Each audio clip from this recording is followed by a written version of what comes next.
Hello, everyone. It looks like we're live. Welcome to the second main stage session of Community Week, and I promise you all that you are in for a treat today. I think I'm going to begin by saying this, right? I think that everyone is pretty tired of being told that this has been a difficult year. It's in everything. Like, we know that it's been a difficult year. It's a bit of an understatement to say the least, but one of the things that has stood out to us the most at Wakelet this year has been the idea that teaching as a profession, the thing that you guys do every single day, really is one of the most singularly important elements of society. And without it, it's almost like the entire infrastructure that we've created kind of just crumbles, you know? So the pandemic has really highlighted this more so than anything else, I think, in history. And, you know, over the last, let's say, 15 months or so, we've obviously got a chance to meet some incredible educators whose passions for their profession really stood out to us and made an impact on us. And the person who I'm going to be speaking to today takes that to the next level, okay? Nicholas Ferroni is one of the most imaginative and passionate teachers that I've ever had the pleasure of meeting. And his work on social media to highlight the struggles and the difficulties that teachers just like you have to face every single day has been so eye-opening for me, and I've loved it ever since I started following him on Twitter. I want to introduce our guest speaker today, Nicholas Ferroni. Nicholas, you can join. Hey, how's it going? How you doing, Mispa? Very well. It is so good to see you today. I know we're going to have an incredible conversation, but just for the folks at home who may not know who you are, do you want to give yourself a quick introduction? Absolutely. I'm Nicholas Ferroni. I'm in my 18th year as a high school history, cultural studies teacher, and history through pop culture and mass media teacher in Union, New Jersey, in the United States. I could honestly say I always wanted to be a teacher. I was very blessed to have amazing educators throughout my life who not only made me a better person, but just kind of pushed me down this field. Before teaching, I was an actor. So I actually was on a TV show and left that to become a high school history teacher. And I will say this with absolute certainty. Every great teacher is also a great actor or actress. Not all great actors or actresses are great teachers. So if you are looking for something on the side, we perform every day to our students. Elementary school teachers, you guys, all you do is perform. So I'm in my 18th year, or I like to say I'm in my first year as a hybrid virtual in-person, or whatever we're going to call it this year, because this year obviously brought on some new demands and new challenges as an educator. All my years of experience did not prepare me for this year, just like many of us kind of went through the same experience. And like, one of the things which I've loved so much about seeing the stuff that you're doing is that you sort of like, you unveil all these things that, like, from educator to educator, they'll know about, but that the rest of the world don't know about, right? The struggles, the challenges, the difficulties, that kind of thing. So it's 2021. It's been a crazy last year. What do you think are the biggest challenges that educators are going to face in the new school year in September? Well, I mean, like you just mentioned, I'm a good teacher. I'm not the best teacher in this chat. I guarantee 100%. I'm not the most passionate or imaginative teacher in this chat. But I try to use my platform to celebrate and recognize and advocate and bring awareness to everything that as educators we are going through. Not only this year, but before this year. The struggles, the hardships, the expectations that we have, the things we do that we shouldn't have to. So this year, however, I think brought a whole new attention and awareness to not only what educators do, but the lengths and extent they go through in order to not only educate their students, but to care about their students, to provide for their students, to empower their students. And globally, as I was saying before, this year and this past year, actually this past year and a half, is probably one of the few examples of where educators from all over the world kind of had a shared experience, because we were all going through the same challenges, the same difficulties, and making the same adaptations in every classroom, again, across the world. Normally, I don't think I'd be able to relate to so many teachers outside of general things, but this year I think we were all so relatable, and I don't want to say suffering at the same time, but stressed and anxious and going through the same hardships all at the same time. And I just tried to provide a platform for educators to know they weren't alone, because this was such a lonely year. Not only teaching because of the virtual aspect. Again, virtual teaching took everything out of teaching that I love so much and that we all do. But just the humanity aspect, the fact we are struggling on a regular basis. We're working more hours than we've ever worked before. We're investing more financially into our students in our classrooms than we ever have before. So this year, I thought there was such a need just to provide a space for teachers to kind of show that there is that it's a shared experience, and we're kind of going through the same trauma in the same way, and we're bouncing back from it. Also to share ideas. Social media and obviously just things like Twitter and Instagram in general were so great for educators from all over the world to share their best practices. So some of us didn't have to suffer the same way or go through the same mistakes that other teachers had.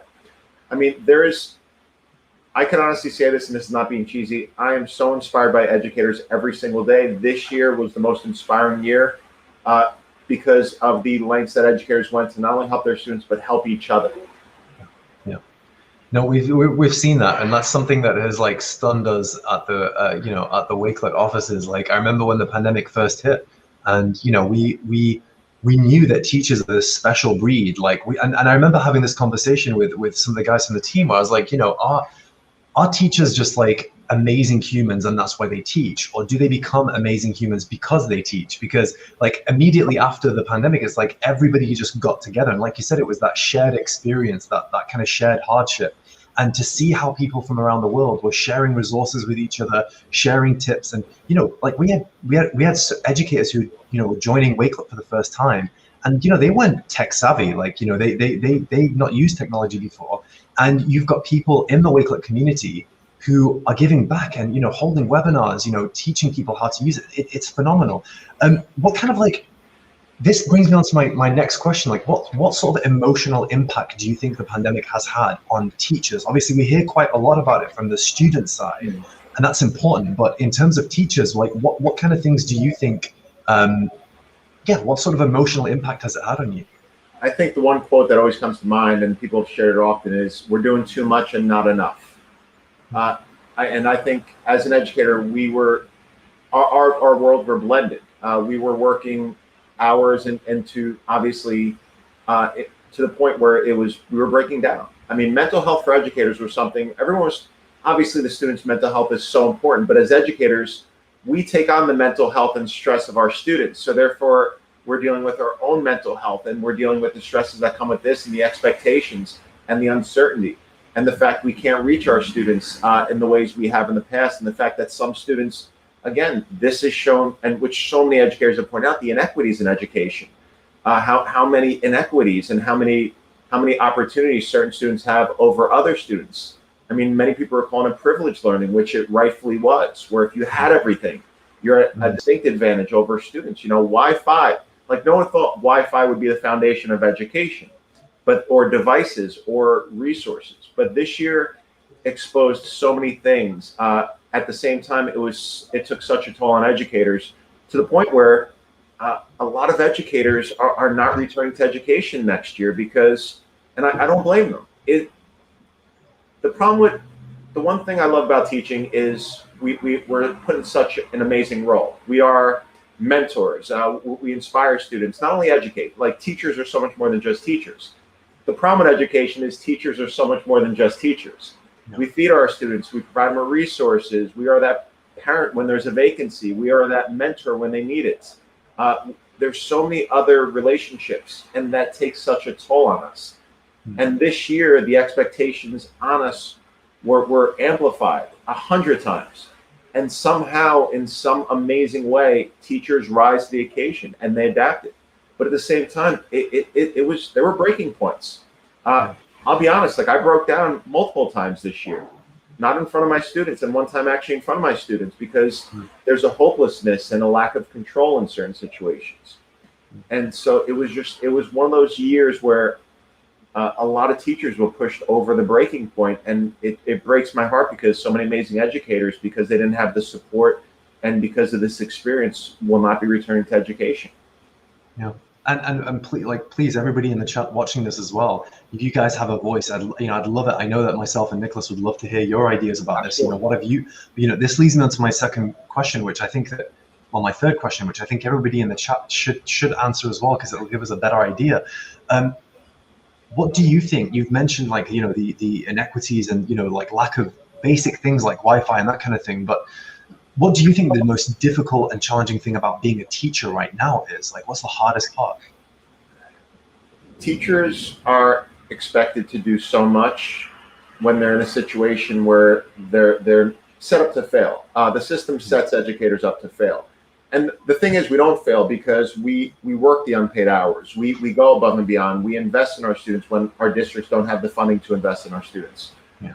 This year, the biggest challenge, and I will say with absolute honesty, this year I wasn't able to have any connection and develop the relationships as I would any other year. I'm back in the classroom now, and there's such a distinct difference. Yes, there are benefits of virtual teaching. There are. It does solve some problems. At the same time, and I would think most teachers could relate, there's no replacing being in the room with your students and having that connection with your students. It is so tough. Again, as you're listening to me talk, it's so tough to develop a relationship virtually. If I was in the room, you could feel so much more. Right. It's tough to come across in this virtual format. At the same time, this year was just, it took everything, to put it simply, it took everything out of teaching that I love most about my job. Mm-hmm.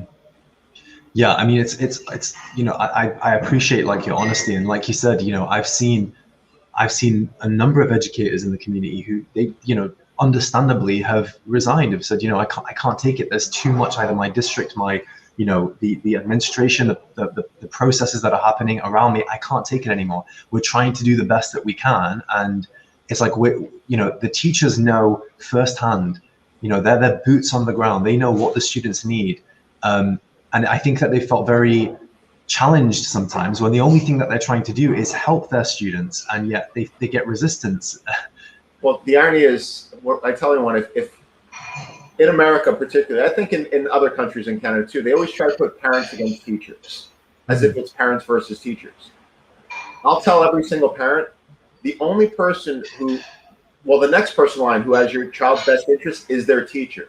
We care about your child. A politician, I hate to say it, most politicians do not. We care about your child more than we do the economy. We care about your family more than we do the economy. I would never risk my students' health or their families to get the economy going, because their child's not expendable to me. It's expendable for the overall economy, because, people say the country has to get rolling again. But when it comes to things like that, we are in this together. The one positive I will say is I've been in connection with my students' parents more than I've ever had in any other year, because I know their choice. I would call every week and I would just ask them how they're doing. I would just ask them, and they would vent to me, and I would find out things. There was so much. For me, this year was like going to school or trying to go to school while there's war going on, or while we're, again, in a pandemic. It is not normal. Normal education can't take place. When students are in survival mode and teachers are in survival mode, education can't happen. It's like asking someone who's trying to tread water to learn something. It's like we're trying to survive. And I think that was the thing that was lost, where teachers kept getting blamed when all we had was the best interest of our students in mind.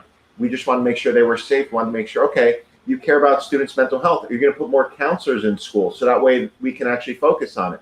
No, they'll complain that students are being affected mentally, but they won't solve the problem when kids go back in school. Okay, students have Wi-Fi, so you're going to invest more in tech or infrastructure within the school. Well, no, they were pointing out all the problems without providing adequate solutions to those problems. Okay, students need attention, so you're going to cut my class size down so I don't have 30 kids.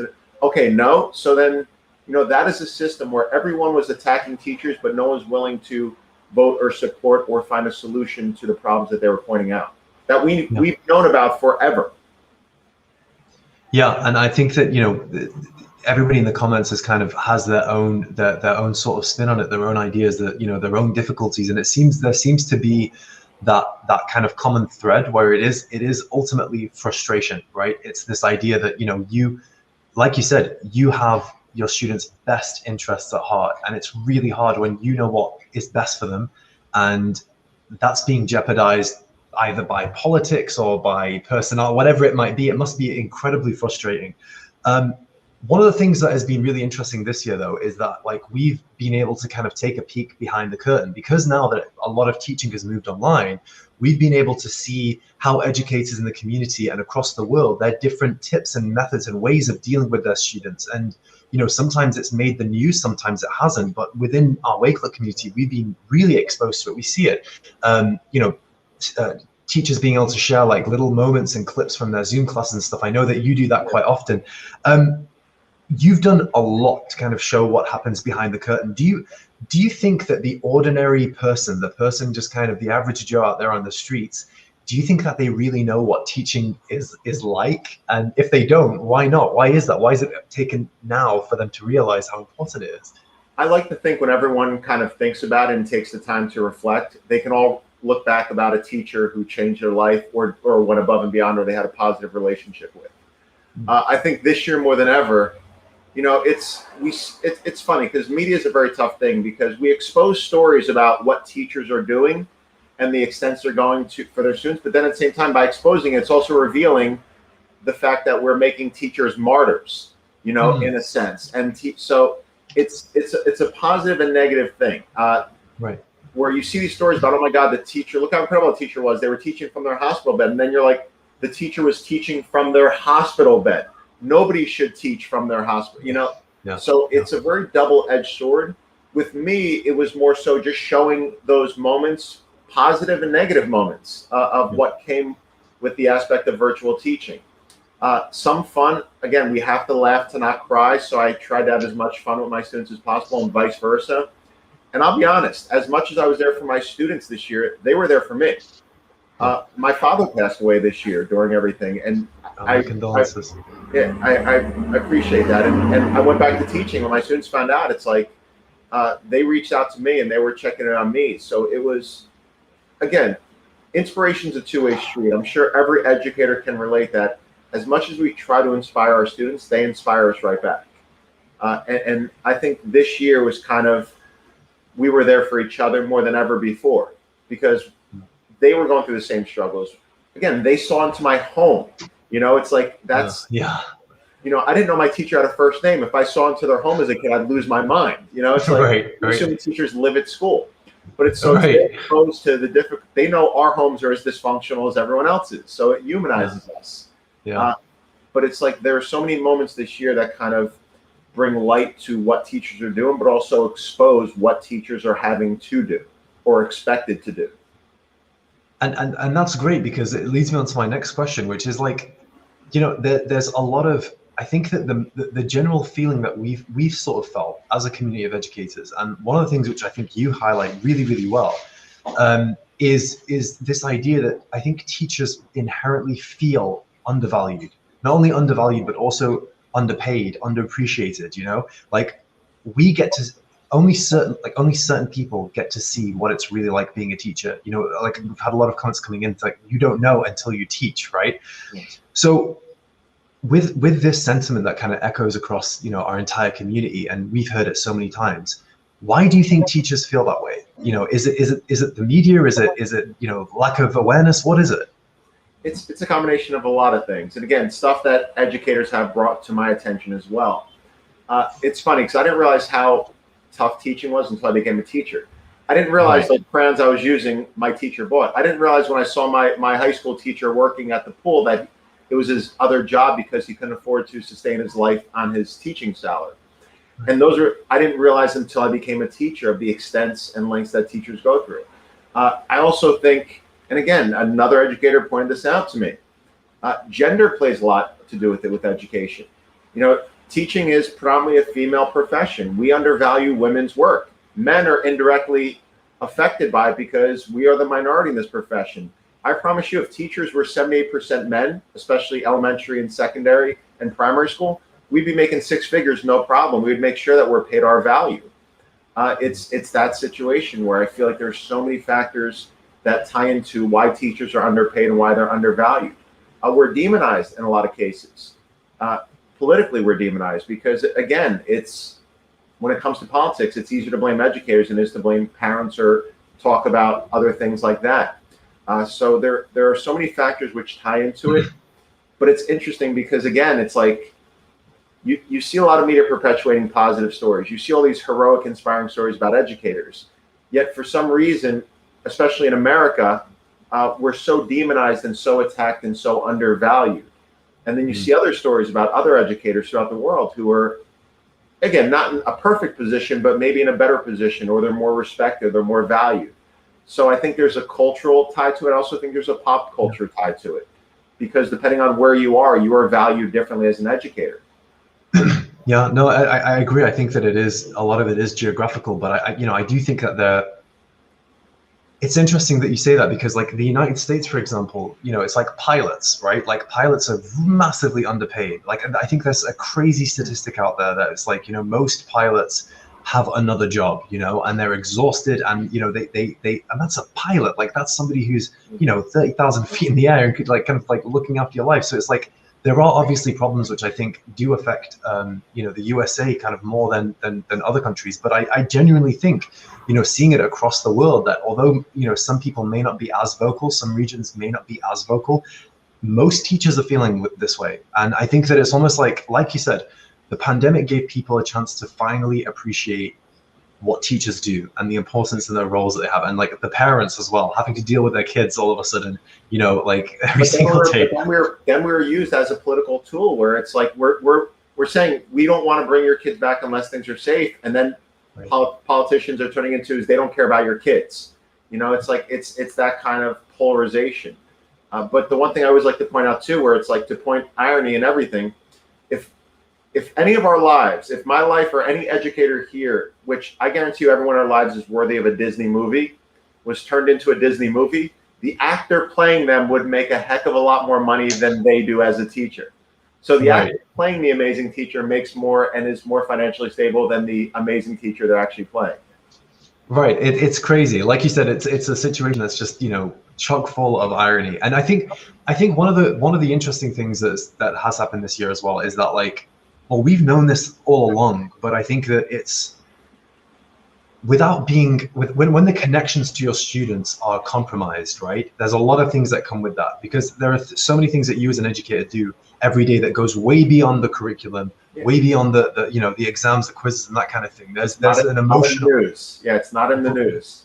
Right. There's this emotional depth. That's it's one of the reasons why we wanted to do the Wakelet Impact Award, was that to highlight that. Sure, there are amazing teachers out there who are doing incredible things, and all their students are getting A stars and that kind of thing. But there are also educators out there who are really doing things that make you feel, when you look at the stuff that they're doing, they make you feel like an awful human, because you're like, I really should be doing this kind of stuff. What can we do to highlight all of the things that educators do outside of the curriculum, the mental health, the fact that they have to wear, 100 different hats in their roles every day? What can we do to help show that? Well, I just think personally, educators in general have to be more outspoken, because for so long we've done our job because we care, and we could still care and speak out about our job. And it's not complaining. I think when people say educators are complaining, to me, all change starts with awareness. Until people are aware of the issue, they can't change it. So everyone's like, well, again, a lot of people you knew you were getting into and you became a teacher. Yes, but just because things are good doesn't mean we shouldn't fight to make them better. You find me a profession, I'll show you people who are being undervalued and fought to improve their value and their worth and their pay. Teaching, I feel like, is on the cusp, because two things are going to happen over the next few years. Either teachers are going to be so undermined and undervalued, we're not going to get any educators, and it's going to basically dismantle the whole education system, because kids are not going to go to college for something and get a degree that's ranked 50th as far as starting pay about college degrees. Or there's going to be some sort of awakening in reference to supporting educators and making sure that we invest in schools and in teachers in particular. When you invest in, when you support teachers, you support students. They're intertwined. There's no disconnect. Yeah. I know people think when you support teachers, it's interchangeable. So I think the best thing we could do as a society is to advocate, is to speak up, is to share. It's not complaining, it's bringing awareness to the difficulties. And again, my difficulties pale in comparison to some of the educators on here, I guarantee that. because I'm dealing with minor things. They're dealing with literally no resources, not lack of resources, no resources. Or again, providing food, providing housing, so many other factors. So as educators, we just have to speak up, bring awareness, and we do have to fight and kind of fight for our students and advocate for them in the political space. Because let's be honest, it all starts there. Budgets, funding, everything starts in the political sector. And in terms of like companies, like obviously, you know, we're you know, with Wakelet, you know, predominantly it's educators that use the platform. Obviously, we have lots of people around the world, you know, businesses and organizations, but predominantly it's educators. What kinds of things can, you know, companies like us and you know, other companies in the edtech space who create these communities, what can we do to help raise that awareness? You're doing it right now by engaging in these discussions and providing this amazing opportunity, this community week for bringing. I'm seeing teachers from places that I've never met before, or, you know, I did not know a teacher from Tunisia. I didn't know you know, so you're bringing educators from all over the world together on a platform and giving us a space to share and share our concerns. And not only that, but help and ask, what can we do for you? That is the first thing. Most people will not do that, Misbah. So from one educator to you and Wakelet, it's like, thank you for providing this platform, even for this opportunity to kind of have this discussion. And you doing that not only helps us, but also connects us in ways that we could never have before. I mean, sincerely, that feels so beautiful to hear from an educator. Obviously, you know, we hear it a lot.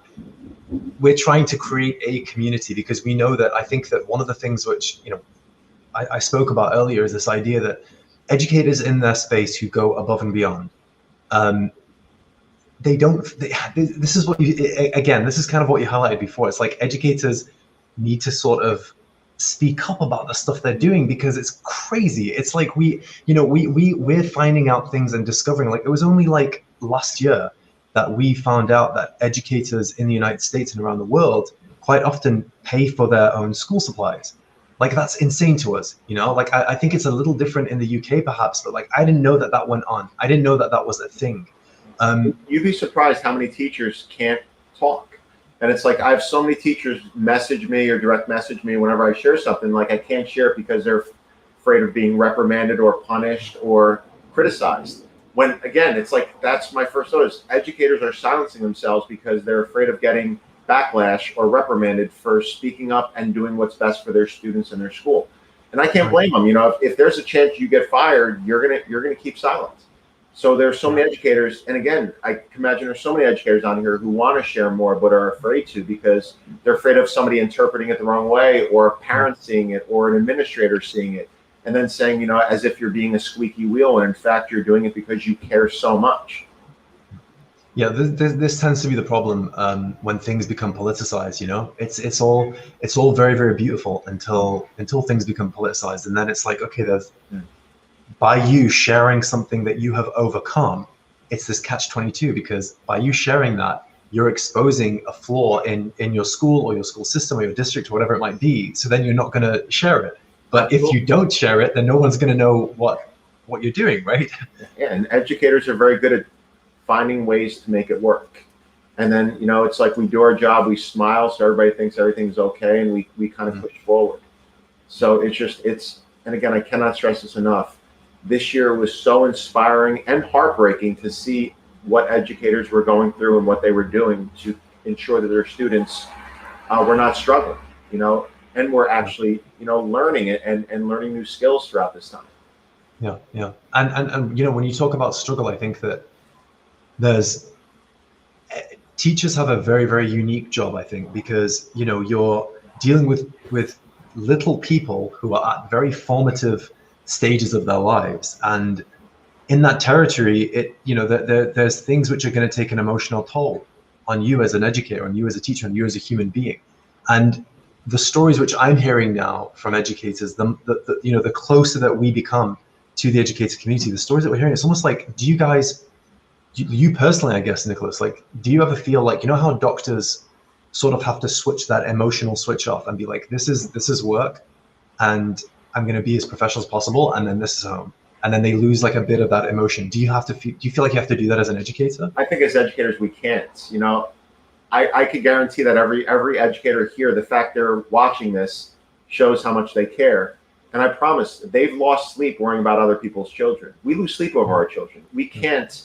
I wish, actually, I don't wish I had the ability to separate work from life, because as educators, it's like that compassion and empathy we carry over into the real world.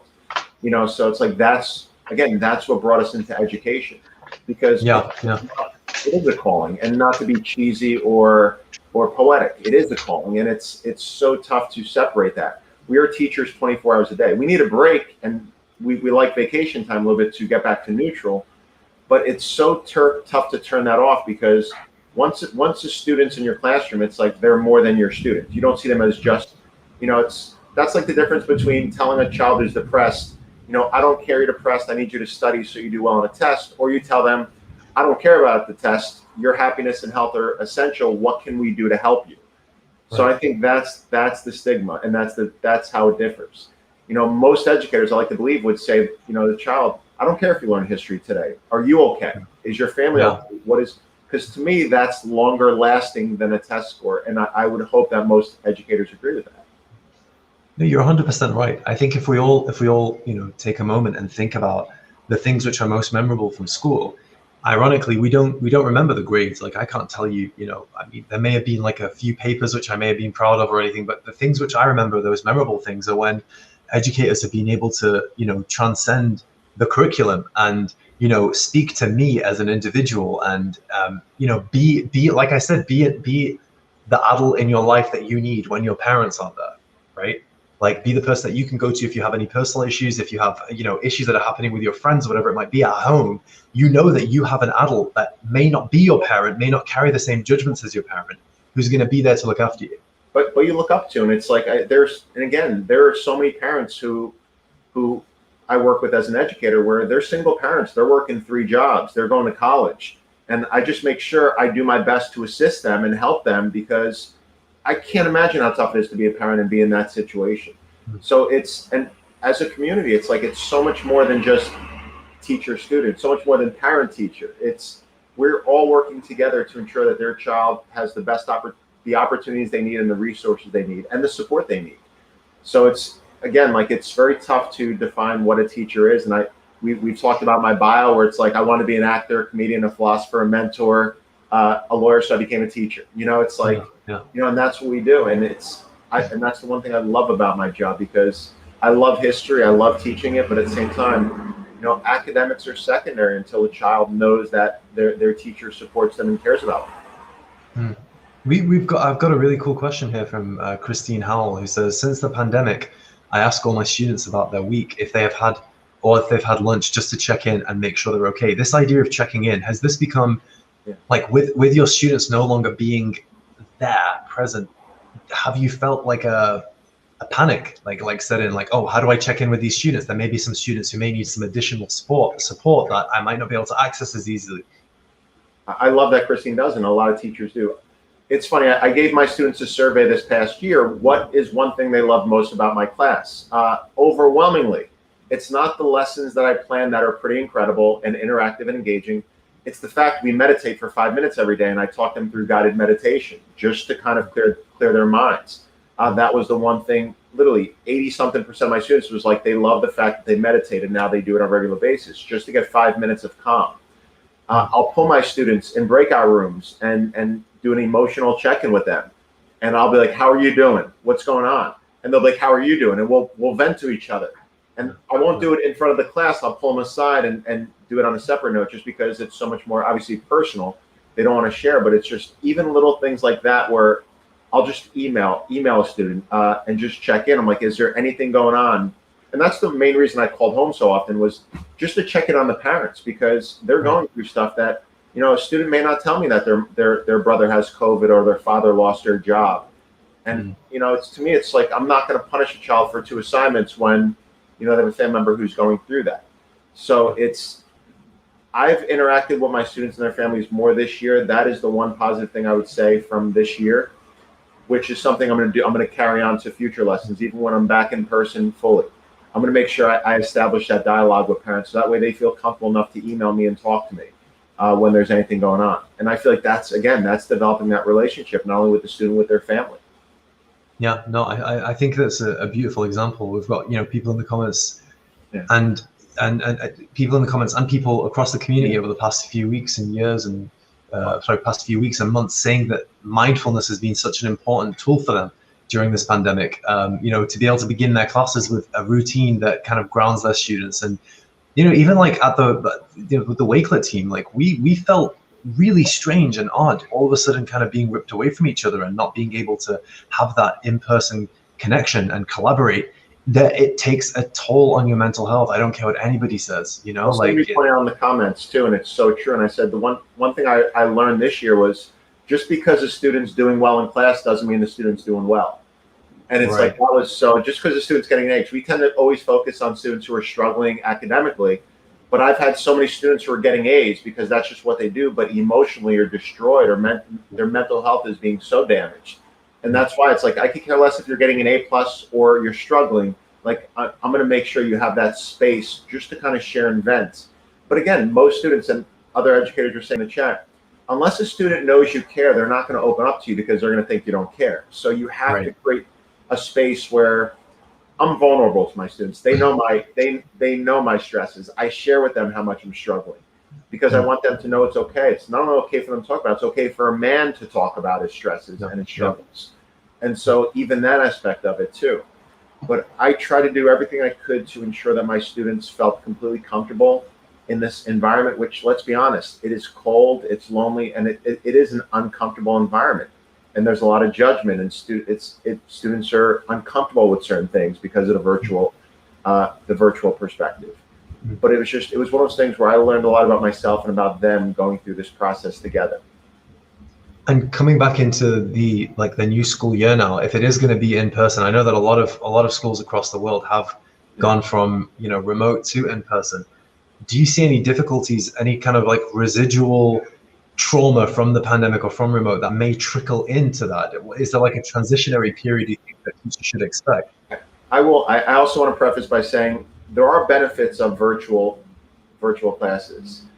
Hybrid, I do not want to hear the words hybrid ever again unless it's related to a car. Because having students in person or home at the same time was a disservice to the in-person students and the at-home students. Right.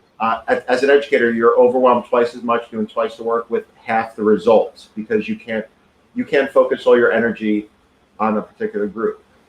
The upcoming year, I honestly think, like anything else, just because I'm going by historical perspective, we get back to normal very quickly. Within 3 weeks having students back in the classroom, they were their normal goofy selves. They interacted the same way. They were doing like their goofy things. They were making jokes. So there's always a transition like anything else where, of course, again, most of us got accustomed to not wearing pants, but we go in public, we wear pants again. It goes to virtual. I'm wearing pants right now in case anybody's asking. I was going to say disclaimer. But it's like we adjust back. My concern is that there was a lot of emotional trauma that maybe was planted during this time that students have to unpack and manage, and teachers as well, everyone. Because it's like, this was a traumatizing time. This did teach us certain things and kind of alter some of our behaviors.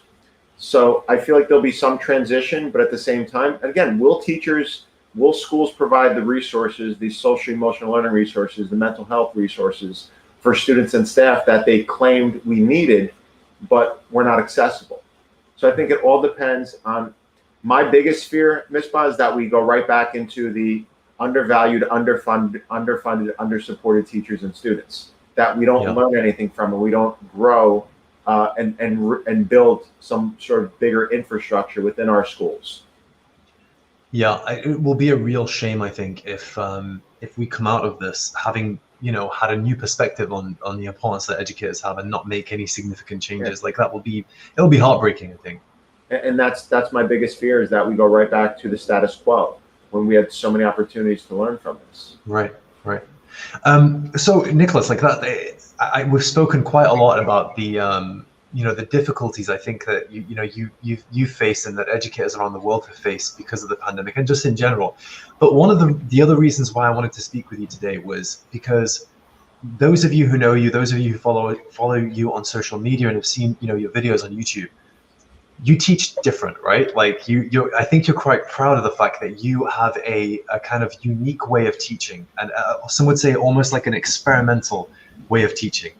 And I wanted to talk a little bit about that, like what kind of, and I really do suggest that everybody in the chat just type Nicholas Ferroni into YouTube and see some of the amazing things that come up, because you're going to find it super inspiring, for sure. Could you tell us a little bit about the lessons that you sort of plan and how you come up with them?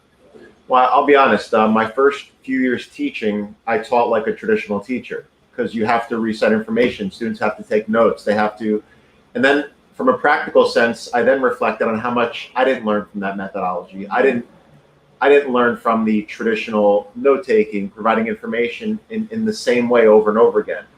And then I thought about the teachers who I did learn the most from, who were the most innovative, who took risks, who were spontaneous, who found different ways to present the information so that way every child could retain it, who found creative ways to engage students without them actually knowing. It's like every time I watch Karate Kid, I always think of how, Mr. Miyagi taught Daniel how to learn karate without teaching how to learn karate. It's like our goal as educators is to help our students learn lessons without directly letting them know we're teaching them a lesson. Right. And as an educator, I always kind of thought about how people learn. To me, it's like music. Everyone can remember a song from 5th grade. I couldn't remember my history lessons, so I would find ways to use music to engage in history and culture studies.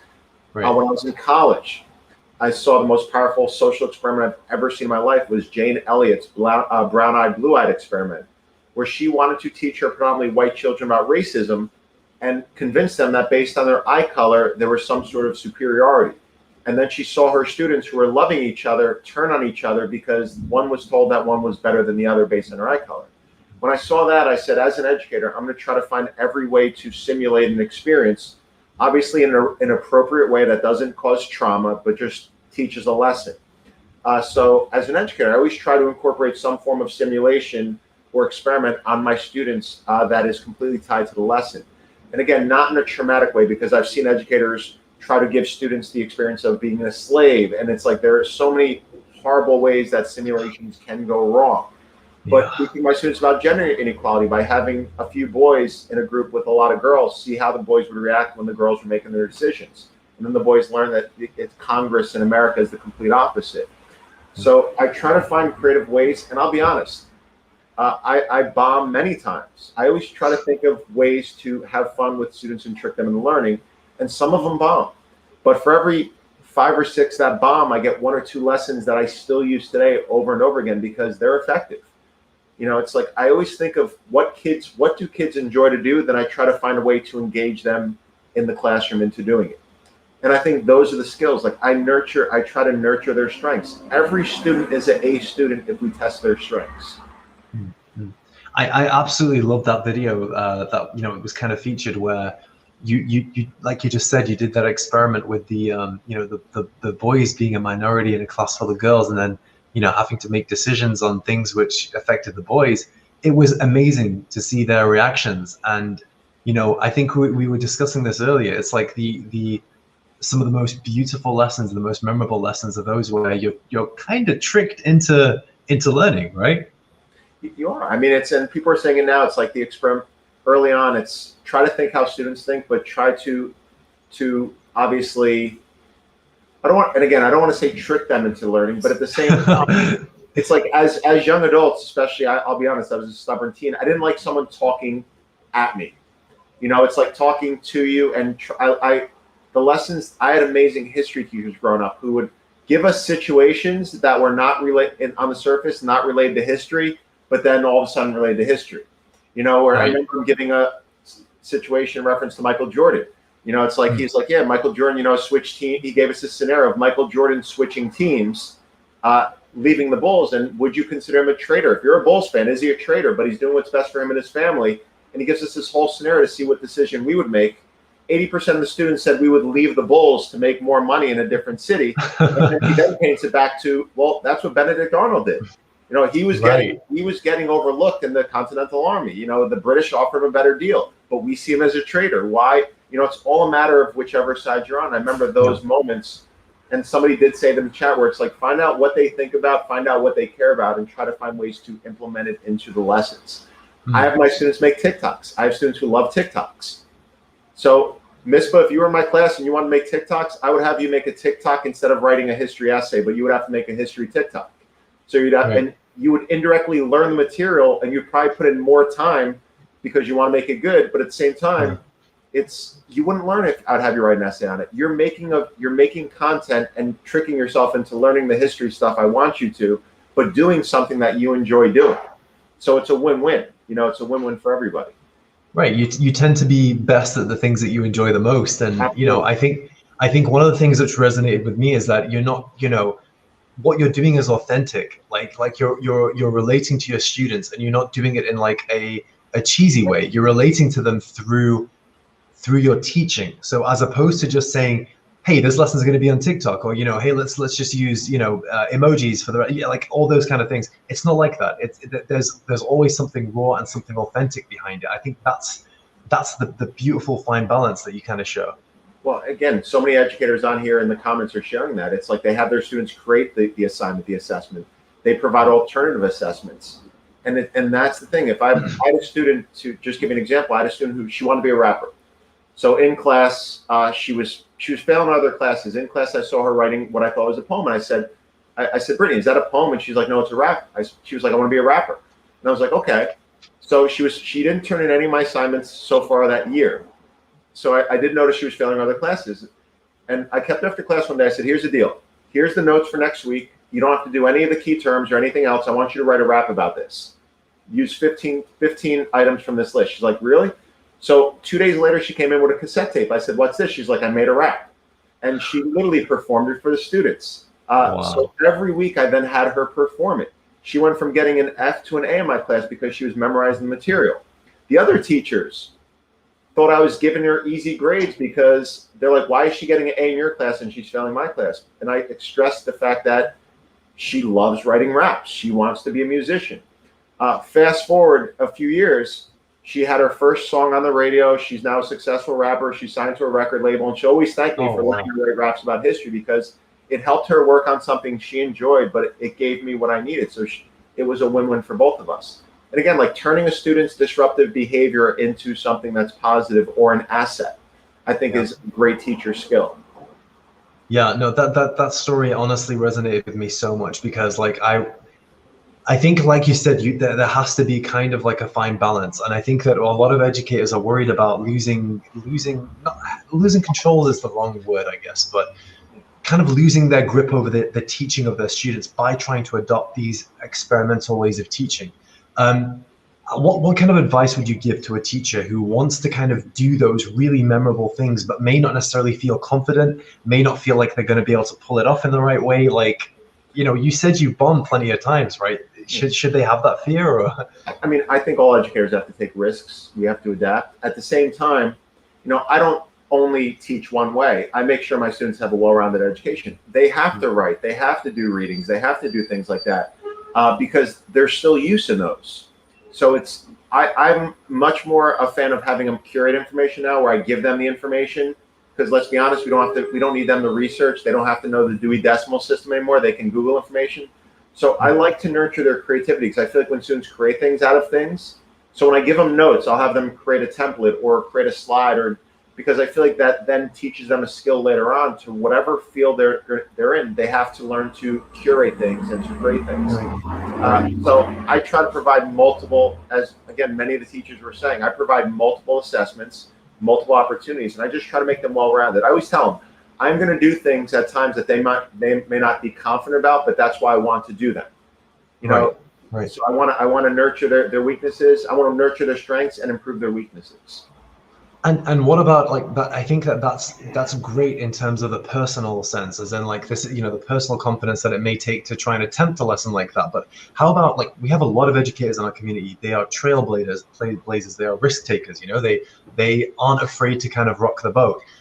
What about educators that want to kind of have a style of learning in their classroom that may not be in sync with what their administration might, or their you know, head teacher or whatever it might be? What advice would you give to them? Like, I would say, and that's a tough situation. I do have teachers reach out to me saying, I'd love to do this, but my administrator is very traditional.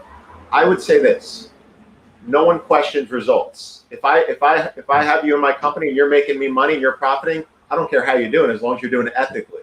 If you can show that your students are retaining information, they're hitting their marks, they're improving, they're happy, and they're engaged, you could sell that. I mean, I've convinced administrators in the past that what I'm doing works because they see the fruit of what I'm doing. I've had administrators saying, you know, are you sure you should teach like this and try this? And then I have the students do it and they're like, I'm wrong. It's like, I'll never say anything again, because you have to show, if you're going to go outside the box, I hate to say it, if you're going to be outside the box or outside the norm, you have to show the successes, because you have to make a believer out of people sometimes. Yeah. I really love the videos that you've been doing where you kind of present, like have like this this surprise meeting where you take like an old student and you bring them back to the school, and you show them to their old teacher, and at first they don't really recognize them, and then as soon as they say the name, it's like bam, an instant connection. I'd love to know what inspired you to kind of do that, and some of the great experiences that you've had doing that, because it really does show that, you know, not many. I would love to be able to go back to my school and have those conversations with teachers that have inspired me in incredible ways. You facilitated that, right? Well, I do, and every time I give a keynote, I always encourage school districts to do the same, because until our pay is increased, until we are valued financially, support-wise, what gets us through those moments, those emails from a student, those kind remarks, those simple gestures, those thank yous, those keep us going. Those fill our heart. I would hope every teacher on here has like a happy file, like I do, where we save everything our students give us. We do. I have a framed Post-it note one of my students wrote me behind me right now that I save, because it's what reminds me of why I became an educator and what matters the most. Yeah. I would tell every teacher on here that I guarantee you at some point students are going to come back to thank them. We just need to give them a little nudge. It is never too early to thank a teacher. Elementary school teachers, I think, is more interesting, because I feel like they have to wait longer to find out if they did a good job. As a high school teacher, I get to interact with my students. But I encourage every teacher to encourage their administration to do some sort of program where they have former students come back, because I promise you, once I put a call out, once I put a tweet out, is there anybody who wants to thank a former teacher? You'd be surprised how many people said, I never thought about that. I mean, literally, you can pick and choose which one you want to focus on, because everyone wants to. But we're so caught up in life and everything else, sometimes you think it will not make a big difference, but it does. So I encourage every educator who's listening to go to their administration and say, if you want to build school morale, if you want to build school climate, let's remind our staff that they mean so much to so many, and put a call out saying, are there any former students who love to come back and surprise or write a letter or read a letter to a former teacher? And I guarantee you they will be overwhelmed with responses. Yeah. Because some people just need that. Again, you just need that little spark to be like, you're right, I haven't thanked Mrs. Johnson. And this woman did everything for me. So I feel like as educators, that feeds our soul as we are actively fighting to increase our profession or improve our profession. And the videos, they have such an emotional impact. And I think the reason why is I couldn't relate to the teacher in the video, but I could relate to the student. I could think of teachers in my past that I would have loved to have gone back to and explained to them, hey, remember that lesson, or remember when you pulled me aside and had that conversation? Well, that sent me on this journey. And I think that's what's really beautiful about it. But what I'd love to do, I've just thought about this now, I don't know if it'll work or not, but I'd love everybody in the chat to kind of reverse that, right? Everybody in the chat, if you could pick 3 words that describe how you would like to be remembered by your students, what would they be? And then to you, Nick, I'd like to say the same, but not in 3 words, maybe a little bit more. How do you want your students to kind of remember you when they've gone off to college or when they've gone off to do their jobs? Again, I think you've touched on it throughout, where it's, I would like to think that my students, they would say I may have been tough at times, but in the end, they know because I cared. And I supported them and believed them when they needed it most. And I always cared about them first and taught them second. I would say, and again, we've all said it. My kindergarten teacher told me when I became a teacher, she said, your students will forget what you taught them, but they will never forget how you made them feel when they were in your classroom and in your presence. Yeah. And I think, and I would like to think that my students, when they think of me, it's with warm feelings. And I introduced them to things. I supported them. I made them think about things differently. I pushed them in a direction, or let them know that they can do whatever they want and they should pursue whatever they want. So I would say, in a very simple sense, I would like them to think that when they think of me, they think of someone who supported them, who believed in them, even when they didn't believe in themselves. Yeah, and you can see in the chat right there, like the beautiful words which are coming through, the 3 words to describe how you'd like your students to remember you: caring, supportive, kind. Caring, supportive, kind. They're all so similar. You notice what words are not in there. It's not saying that they learn science. It's not saying it's not saying that they remember the periodic table or they know history. It's saying and that says everything about the educators on here. We care, and that's the one thing we want to come across, because that is the foundation for anything else. All relationships are established and founded on caring. Yeah, funny, hardworking, and it's like it's very interchangeable. No one's saying that they were the most, they gave the most homework, or it's like things like that they were there for them. Yeah, I love the first one that came through, where it was very much within the rules, from Mary Danish, who said, "We had fun." I love that one. We had fun. That's it. And kids remember that. Yeah. As we come to the end of this incredible session that has been so like eye-opening, I think, for myself, and so relatable for the educators who are watching, I wanted to ask you, Nick, what kind of hopes and wishes do you have for educators worldwide going into the next year, and what changes would you make, and what changes do you think need to be made to the teaching profession to kind of make it more fair, more equitable, and more valued? And the irony is the changes that are made are what I'm only repeating what educators have been saying for decades, and I'm only kind of elaborating. And our demands are so simple.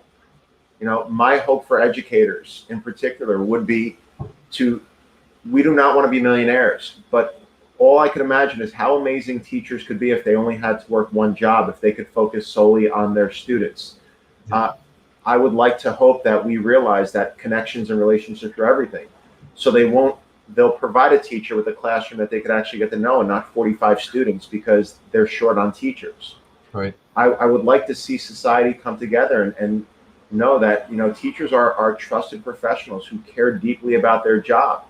I can't imagine. I mean, it's, again, not that there are no other professions who do that, but just the educators who I've interacted with, I've rarely met a profession that's so intertwined to emotion than it is teaching.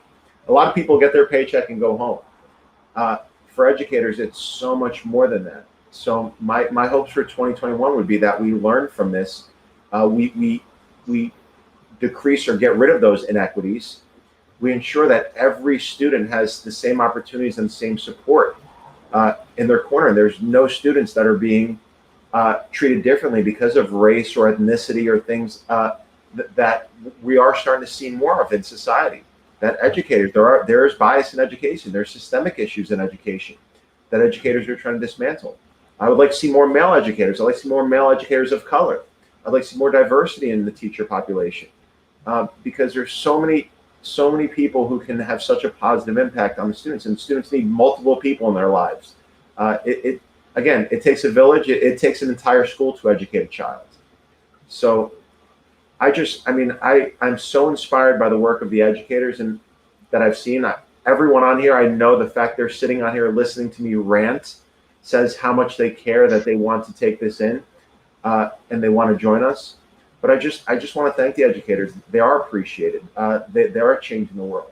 We just have to speak out and make sure that we're able or put in a position where we have the support and resources that we need. It is really that simple. Yeah. Thank you so much, honestly, Nicholas. I think, judging from the chat, that this has been a cathartic, therapeutic, and super inspirational session for everybody. But again, every teacher on here is my hero. So every teacher on here is my hero. Yeah. Likewise, it's the things that you as educators do, like every single day, that we can't touch when it comes to the importance that, you guys have on this planet, literally.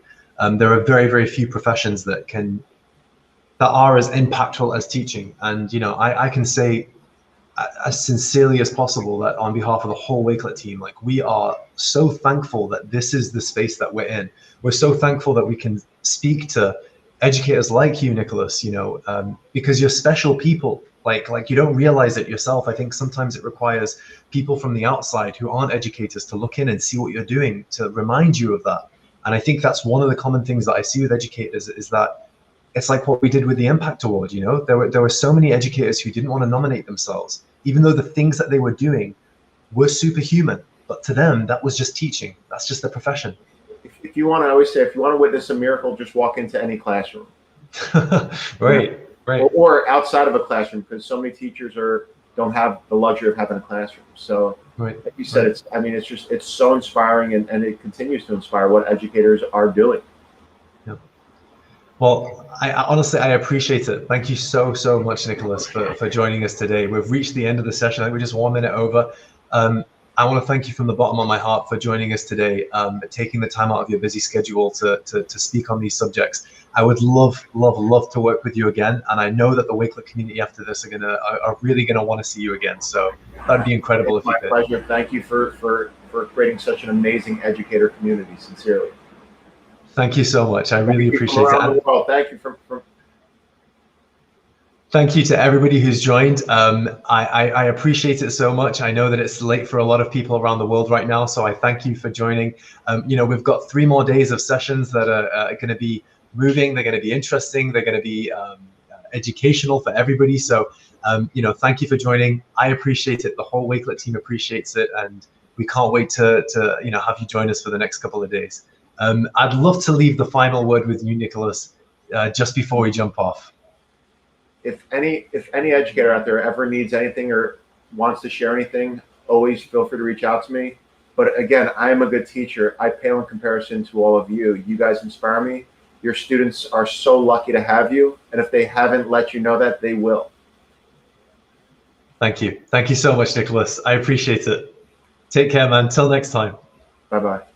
Thank you.